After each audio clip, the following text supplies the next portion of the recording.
kita berdoa sebelum belajar. Berdoa mulai. Bismillahirrahmanirrahim. Doa selesai. Ya, berat. Nyanyikan lagu lagu. 1, 2, 3.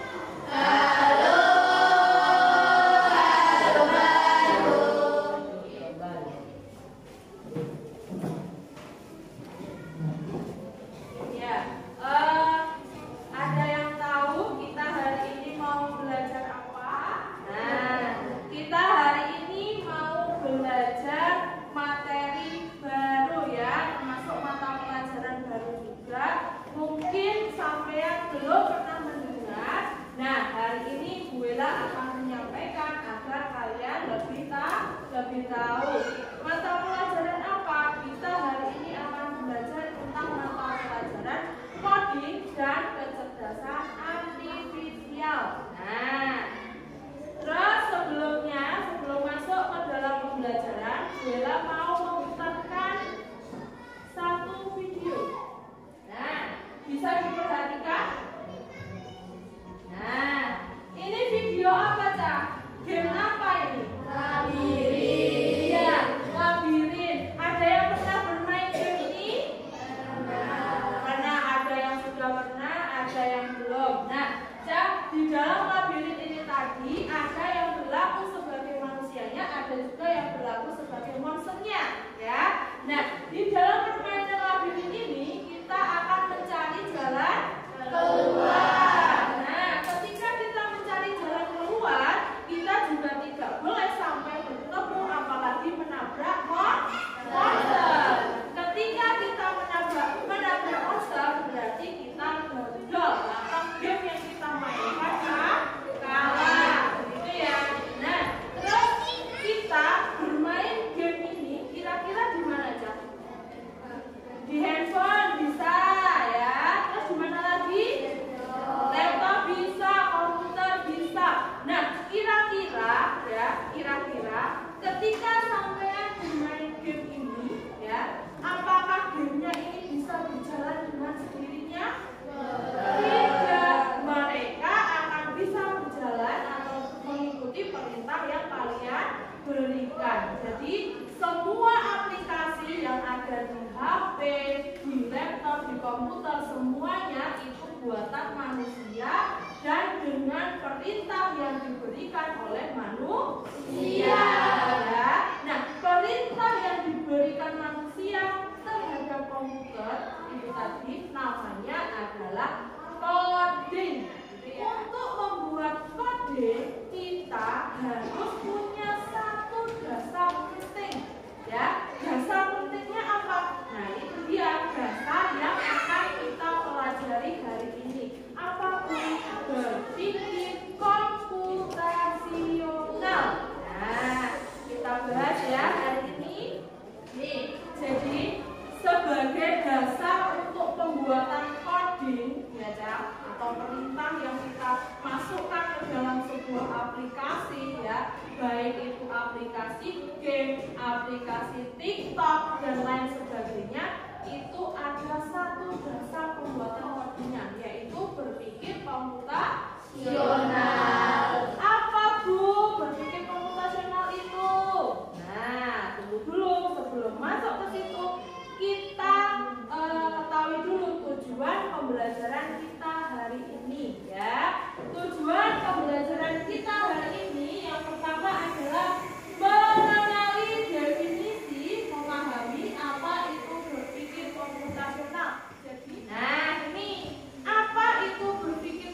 penting. Terus yang terakhir ada algoritma. Algoritma itu apa? Algoritma itu adalah menyusun langkah-langkah ya, step by step untuk menyelesaikan suatu masalah, gitu ya. Terus di sini Bu Ella punya contohnya. Nah, ini contohnya kita mau menyiapkan pesta ulang tahun. Nah, cara berpikir dekomposisinya kita gimana? Langkah yang pertama kan kita dekomposisi dulu, memecah masalah besar menjadi bagian yang lebih kecil, ya. Nah, acara besarnya atau masalah besarnya adalah menyiapkan pesta ulang tahun. Kita pecah dulu. Di pesta ulang tahun nanti kita membutuhkan apa? Apa yang perlu kita persiapkan? Apa yang perlu kita sediakan? Misalkan di sini kita tentukan tanggal dulu, ya. Kita tentukan tanggal, kita tentukan hari, kapan pesta itu akan dilaksanakan. Setelah itu kita cari dulu siapa ya yang mau diundang, siapa yang harus hadir di acara ini. Nah, kita buat listnya. Setelah kita persiapkan itu daftar siapa yang mau diundang, kita persiapkan apa? Undangan.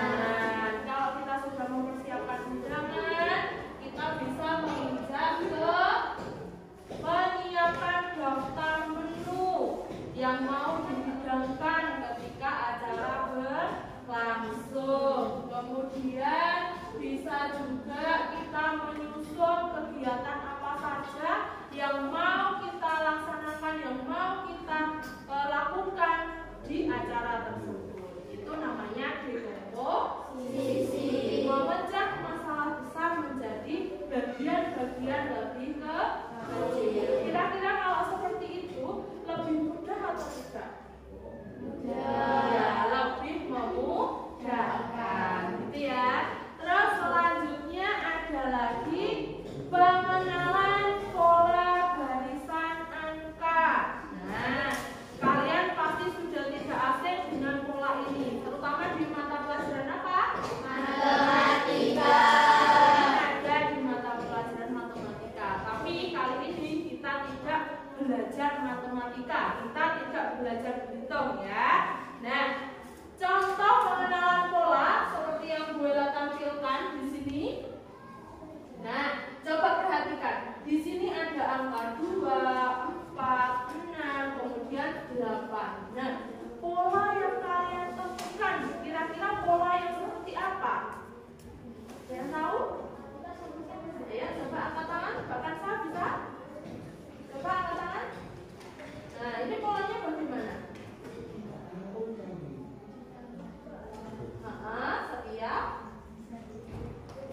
Setiap langkahnya, ya betul yang disampaikan Mbak Kansa ya. Jadi pola ini adalah ditambahkan 2 angka di setiap langkahnya. Misalkan angka pertama 2, nanti angka keduanya berapa? Kalau polanya ditambah 22, berarti angka kedua 4, 6, 8. Nah, setelah angka 8 kira-kira angka berapa di situ? 10. Ya, setelah angka 10 ada angka berapa di situ? 12 sekali ya. Jadi di sini polanya adalah penambahan 2 angka di setiap langkahnya. Jadi dia nanti berulang terus ya, itu namanya pola. Jadi kesamaan yang diulang-ulang terus itu namanya pola.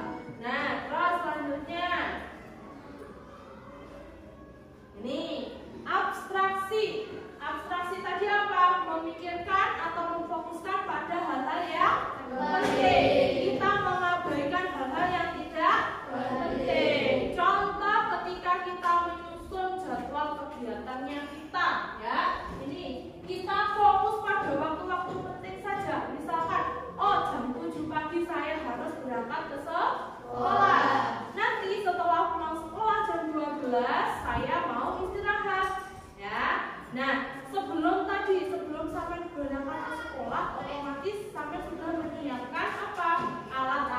pembelajaran ya kan, termasuk pensil, buku dan lain sebagainya. Nah, ketika sampean menyiapkan alat belajar tadi, sampean tidak perlu memikirkan ini pensil ini bagaimana ya caranya dibuat, tidak perlu ya. Tapi sampean memerlukan apa yang penting, buku-buku yang dipergunakan untuk pembelajaran besok. Itu yang perlu dipikirkan. Kita tidak perlu memikirkan bagaimana ya pensil ini dibuat, bagaimana ya buku ini dibuat. Itu hal yang tidak penting, gitu ya. Terus selanjutnya ada lagi nih, algoritma. Tadi sudah Bu Ella sampaikan di awal bahwa algoritma adalah langkah-langkah dalam menyelesaikan masalah, gitu ya. Jadi di sini Bu Ella ngambil contoh masalahnya adalah cara membuat teh, gitu ya. Di komposisinya apa? Kita mencari dulu. Oh, dalam membuat teh ini kita perlu alat dan bahan, ya kan? Yang termasuk alat apa saja? Yang termasuk bahan apa saja? Kita kelompokkan. Kita lihat dulu, oh kita sudah punya alat dan bahannya. Berarti kita bisa membuat teh. Nah, kita tinggal memikirkan bagaimana cara membuat teh ini, langkah-langkahnya seperti apa. Nah, ini yang pertama, langkahnya adalah merebus. Iya. Yang kedua, masukkan teh. Mana? Gelas. Ya, masukkan kantong teh ke dalam gelas sambil menunggu apa? Airnya mendidih. Ketika airnya sudah mendidih, kita tuangkan air panas. Mana? Gelas. Sudah dikasih air, berarti kita tambahkan gula. Setelah ditambahkan gula, setelah diaduk sudah jadi. Selesai nggak masalahnya? Selesai. Nah, ini namanya algoritma atau langkah-langkah dalam menyelesaikan masalah. Ini ya. Kita ice breaking dulu. Kita ikuti ya.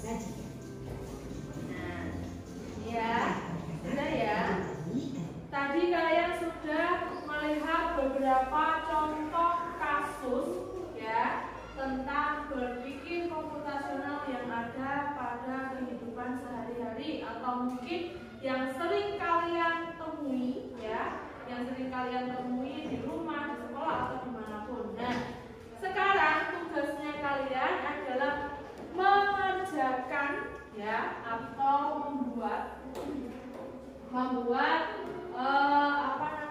satu kasus ya, satu kasus yang bisa dipecahkan dengan cara berpikir komputasional. Kalau tadi kan ada contohnya mencuci pakaian, ada lagi membuat nasi goreng, ada lagi membuat teh ya. Ini silahkan dikerjakan secara berkelompok.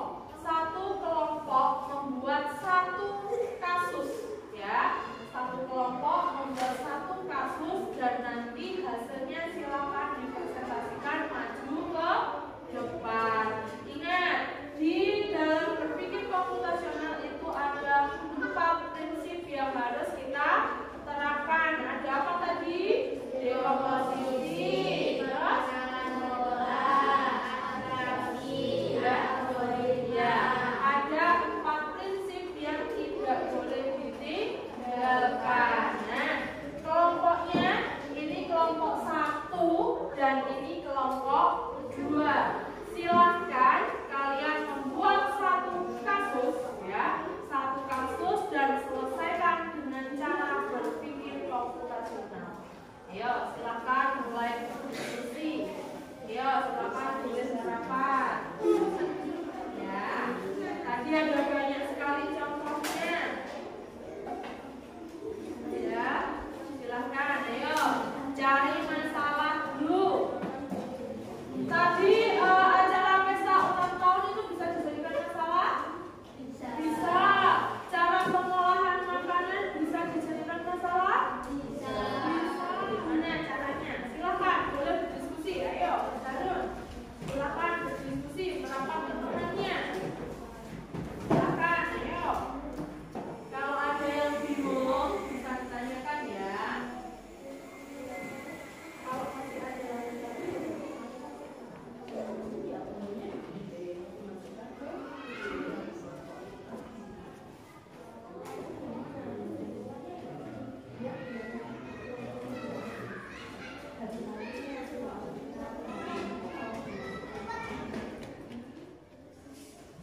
ayo, kelompok 1 sudah selesai, silakan maju. Silakan maju. Kelompok 2 silakan mendengarkan dulu ya. Ayo, silakan. Berikan tepuk tangan dulu. Ayo, sekarang kelompok 2 silakan maju. Maju ke sini yuk. Ayo, silakan. Nah, kelompok 2 ini kapitalisasinya apa? Membuat jus alpukat. Ya, membuat jus alpukat itu masalah tulisannya, komposisinya. Alatnya apa saja? Blender, gelas, sendok. Ya, terus bahannya? Alpukat, gula, susu kental manis, es batu, dan air. Ya. Terus sekarang coba Mbak Sati agak maju ke depan sini, Bu Ella dibacakan langkah-langkah pembuatan jusnya. Ayo, silakan di sini. Satu, kupas buah alpukat dan potong menjadi bagian yang lebih kecil. 2. Masukkan buah alpukat, air, gula, dan susu kental manis. 3. Tutup blender dan nyalakan blender. 4. Siapkan gelas, masukkan es batu ke dalam gelas. Lalu tuangkan jus alpukat ke dalam gelas. Iya, betul. Nah, dalam pembuatan jus alpukat ini tadi, yang tidak perlu kita pikirkan apa Mbak Diva? Coba maju ke depan. Yang tidak perlu kita pikirkan atau abstraksinya apa? Cara membuat susu kental. Iya, boleh. Cara membuat susu kental manis itu perlu nggak kita pikirkan saat membuat jus alpukat? Tidak, ya. Tidak perlu kita tidak perlu kita pikirkan. Yang perlu kita pikirkan adalah bagaimana caranya membuat jus alpukat ini menjadi enak, gitu ya. Kemudian Mas Harun coba maju ke sini. Untuk polanya ini ada di bagian mana Mas Harun? Iya, langkah-langkah pembuatan jus alpukat ya, mulai dari mengupas, kemudian memotong, ya, memasukkan ke blender sampai jadi jus. Itu adalah pola atau kegiatan yang kita ulang-ulang terus-menerus, gitu ya. Berikan tepuk tangan. Nah, tadi kalian sudah membuat kasus dan menyelesaikannya dengan cara berpikir komputasional. Nah, ini sekarang Bu Ella mau menunjukkan kepada kalian satu game yang melibatkan cara berpikir komputasional ya. Nanti di rumah kalian bisa mencoba ya. Ini ada helpful game atau kita bermain game. Ini ada memory card atau mengasah daya ingatnya kalian ya. Ini coba Bu Ella kasih tunjuk. Nah, ini gambar apa? Lampu ajaib. Kita cari kira-kira yang gambarnya lampu ajaib tadi yang mana? Tidak ada yang sama. Ini kita menyamakan ya. Ini daya ingatnya. Kira-kira yang mana yang sama dengan ini? Loh, tidak sama ya.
satukan di laptop, dimainkan di laptop, tapi ini nanti juga bisa dimainkan di HP ya. Tidak hanya di helpful game saja, ada juga nanti game-game lainnya di A, B, C, ya.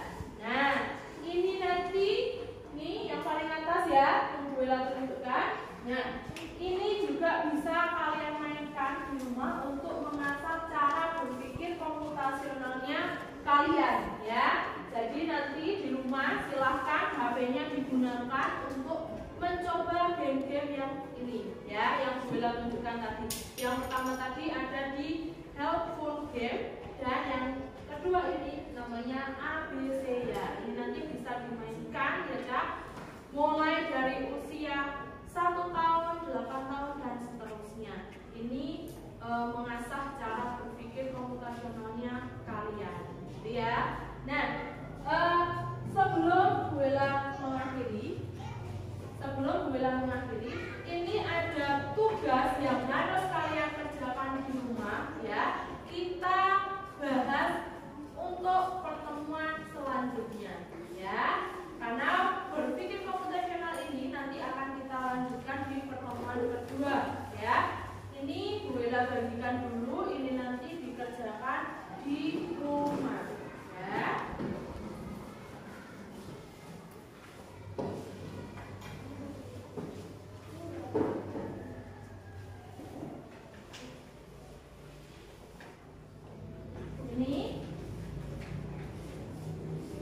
Ini nanti dikerjakan di rumah ya.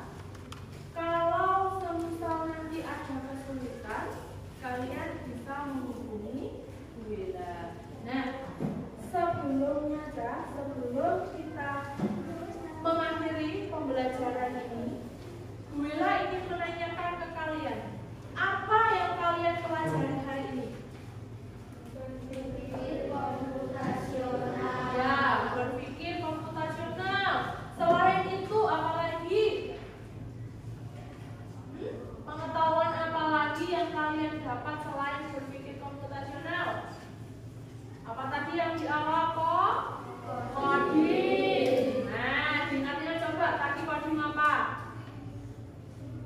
Perintah yang diberikan manusia kepada siapa? Iya, kepada komputer untuk menjalankan perintah yang kita berikan ya. Jadi di HP-nya kalian, kemudian di komputer, di laptop, itu semua ada codingnya ya, ada rumusnya. Nah, yang memberikan coding itu tadi siapa?